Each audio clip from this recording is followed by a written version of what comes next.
बिस्मिल्लाहिर्रहमानिर्रहीम। अस्सलाम वालेकुम नाज़रीन, आप देख रहे हैं राय साकिब डिजिटल मीडिया। ज़मान पाक में फिर से मौजूद है और आपको पता है कि जी इमरान खान साहब की गिरफ्तारी एक नेशनल इशू बना हुआ है। महंगाई, पेट्रोल महंगा, सारा कुछ भूल भुला के एक इशू बना हुआ है पाकिस्तान के अंदर, और वो ये है कि इमरान खान को किसी तरह गिरफ्तार कर लो। बहरहाल उनके कारकुनान ज़मान पाक के बाहर मौजूद हैं टू प्रिवेंट द अरेस्ट। बहरहाल उनसे गुफ्तगू करते हैं और देखते हैं what they do have to say. भाईजान अस्सलाम वालेकुम। वालेकुम अस्सलाम जी। कहाँ से तशरीफ़ लाए हैं? मैं पतो की ज़िला कसूर से।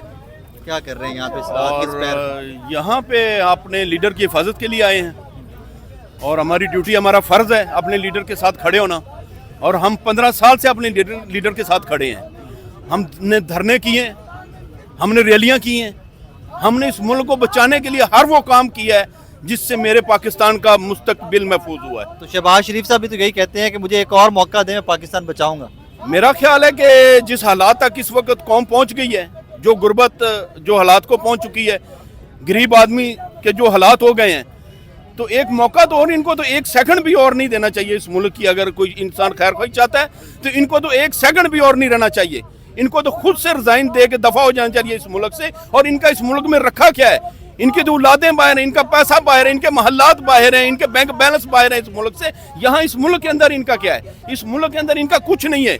ये सिर्फ यहाँ पे हमारे गरीब लोगों के ऊपर हुकूमत करने के लिए ये लोग आते हैं। इनका इस पाकिस्तान के साथ कोई लेना देना नहीं है। लेकिन गरीब लोग वो जिनके ऊपर हुकूमत करने आते हैं तो वोट भी तो उनको डालते हैं ना सर। वो ये जो वक्त गुजर चुका है, अब लोगों को समझ आ चुकी है। 75 साल के बाद अवाम की आंख खुली है कि उनको लूटा किसने है।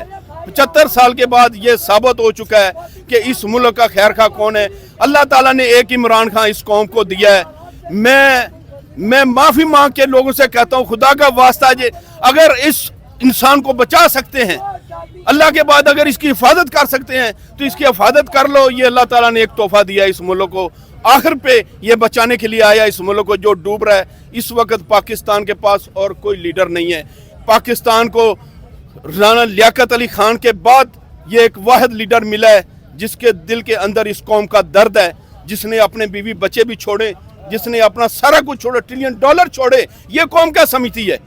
इस बंदे ने पता नहीं क्या क्या कुर्बानियां दी हैं। वो हमारे लिए फायर गोलियां खा के यार बैठा। इससे ऊपर आप मुझे बता दें कि इससे ऊपर और क्या हो सकता है कि वो बंदा जो लीडर होता है वो हमेशा फ्रंट पे होता है। आज तक किसी लीडर ने इस तरह फ्रंट पे हो गया अपनी कौम को, अपने लोगों को। मरियम बीबी भी यूं ही सामने आके जो जलसे जुलूस कर रही है सामने। वो जलसे जुलूस कर रही हैं, वो अवाम के पैसों से जाके सर्जरी करवा के आ गई हैं, प्रोटोकॉल ले रही हैं। लेकिन वो कहती है मेरे चचा की हुकूमत है, मेरा कोई लेना देना नहीं है हुकूमत से। वो कहती है भाई उनका चचा की हो या उनका ताया की हो, इस वक्त ये सब ड्रामा चल रहा है मुल्क के साथ, गरीब अवाम के साथ। और कोई भी बंदा इस मुल्क में इस वक्त जितने भी लोग बैठे हैं ओहदों के ऊपर, कोई भी मुखलस नहीं है। 80-85 लोगों की मुझे बताएं जो एक फौज बनाई हुई है वजीरों की, आटा नहीं मिल रहा गरीब आदमी को। उनका प्रोटोकॉल खत्म, वो तनख्वाह के बगैर काम करेंगे। ये तो वो सवाल ही पैदा नहीं होता। अच्छा, अगर वो 2 लाख तनख्वाह नहीं लेंगे तो इधर जो 2 अरब लूट के ले जाएंगे उसका कौन जिम्मेदार है? वो तो आई लूटने के लिए। जो आज तक आपको कर्जे मिले हैं, IMF ने दिया या दूसरी मॉनेटरी एजेंसी ने दिया, मुझे बताएं कि पाकिस्तान के कर्जे क्या गरीब अवाम ने खाए हैं? क्या गरीब अवाम ने लिए? मर तो गरीब रहा है, जो टैक्स लग रहे हैं वो गरीब के ऊपर लग रहे हैं। ये अपनी अयाशियां क्यों नहीं छोड़ते? ये छोड़े ना, अगर ये अवाम के खैर खाएं तो ये छोड़ें अपने प्रोटोकॉल, छोड़ें अपनी अयाशियां। बताएं अवाम को कि हमने सब कुछ खत्म कर दिया। $1 मिलियन क्वेश्चन, और ये बार बार पूछा जाना चाहिए कि गरीब अवाम ने तो कर्जा नहीं लिया था। गरीब अवाम ने तो कर्जा नहीं लिया। गरीब अवाम तो आज पिस रही है।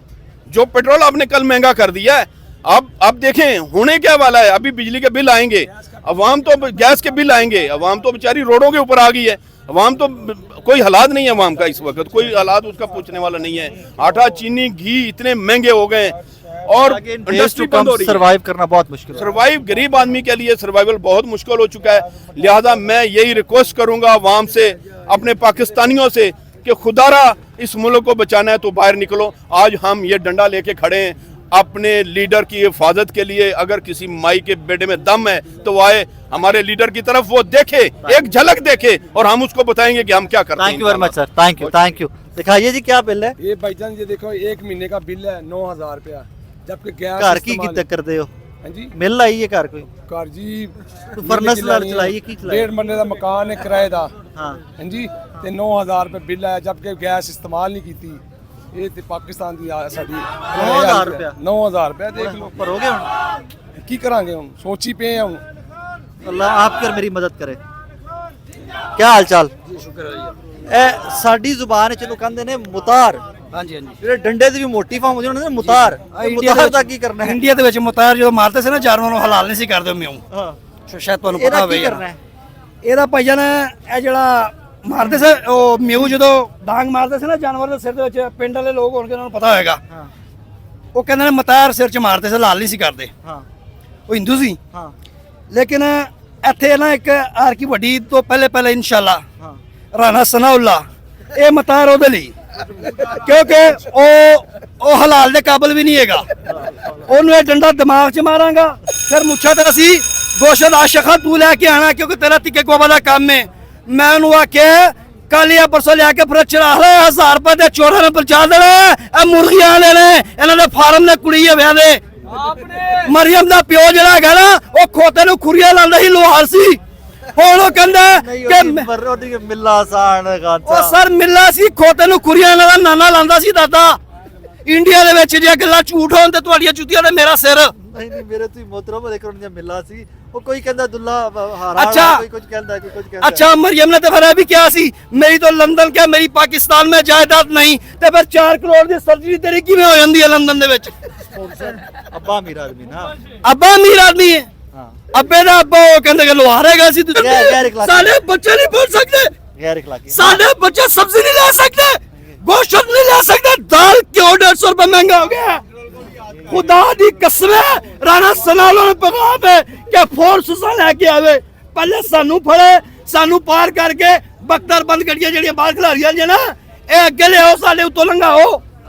ਹੁਣ ਇਹੋ ਕੁਝ ਰਹਿ ਗਿਆ ਜੇ ਉਹ ਕਹਿੰਦੇ ਨੇ ਆ ਗਏ ਜੇ ਉਹ ਲਿਆਓ ਭਾਈ ਅਸੀਂ ਤਿਆਰ ਆ ਸਾਡੇ ਸੀਨੇ ਤਿਆਰ ਨੇ ਲਾ ਲਓ ਹੁਕਮ ਲਾ ਲਓ ਕਪਤਾਨ ਨੂੰ ਪਹਿਲੇ ਬਾਅਦ ਚ ਪੜਨਾ ਪਹਿਲੇ ਸਾਨੂੰ ਫੜੋ लेकिन कप्तान ते इन्ना क्यों सारे तुम प्रोटेक्टिव होए अगर ਉਹ कानून ਸਾਰੀ ਇਮਾਨਦਾਰ ਹੈ ਇਮਾਨਦਾਰ ਹੈ ਮੈਚ ਖੇਡਦਾ ਸੀ ਮੈਨੂੰ ਨਹੀਂ ਪਤਾ ਤੁਸੀਂ ਪੜ੍ਹੇ ਲਿਖੇ ਹੋ ਮੈਚ ਕਰ ਰਹੀ 2 ਗੱਡੀਆਂ ਇਨਾਮ ਮਿਲੀਆਂ ਉਹਨੇ ਸ਼ੌਕਤ ਖਾਨਮ ਨੂੰ ਦਿੱਤੀਆਂ ਕਿ ਗਰੀਬਾਂ ਦਾ ਇਲਾਜ ਹੋਵੇ ਇਹਨਾਂ ਦੀ 4 ਕਰੋੜ ਦੀ ਸਰਜਰੀ ਲੰਡਨ ਅਮਰੀਕਾ ਹੋਵੇ ਮਰੀਮ ਦੁਬਾਰਾ ਤੁਹਾਨੂੰ ਜਨਰਲ ਹਸਪਤਾਲ ਸਰਜਰੀ ਹੋਏਗੀ ਲੰਡਨ ਨਹੀਂ ਜਾਣ ਦਿਆਂਗਾ ਮੇਗੇ ਭੈਣੇ ਉਹ ਤੇ ਹੁਣੇ ਜਿਵੇਂ ਫਾਰਗ ਹੋਈ ਹੁਕੂਮਤ ਤੇ ਗਏ ਬਾਹਰ ਸਾਰੇ ਉਹ ਭਾਈਜਾਨ ਨਹੀਂ ਜਾਣ ਦਿਆਂਗੇ ਹੁਣ ਕਿਵੇਂ ਡੱਕ ਲੋਗੇ ਜੇ ਜਹਾਜ਼ਲ ਜਾਣਗੇ ਉਹਨਾਂ ਨੂੰ ਵੀ ਤਬਾਹ ਕਰ ਦੇਂਗੇ ਨਵਾਜ਼ ਸ਼ਰੀਫ ਨੂੰ ਡੱਕ ਲਿਆ ਜੀ ਤੁਸੀਂ ਉਹ ਭਾਈਜਾਨ ਉਹ ਤੇ ਬਿਮਾਰ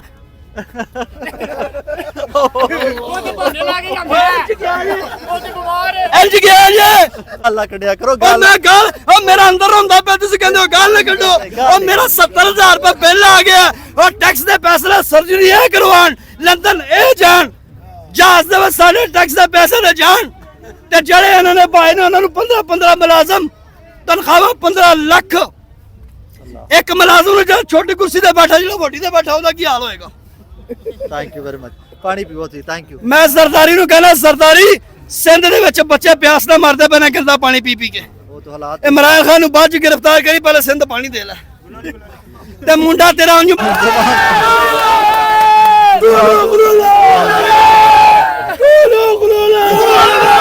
ਮਰੀਮ ਨਵਾਜ਼ ਲੈ सलाम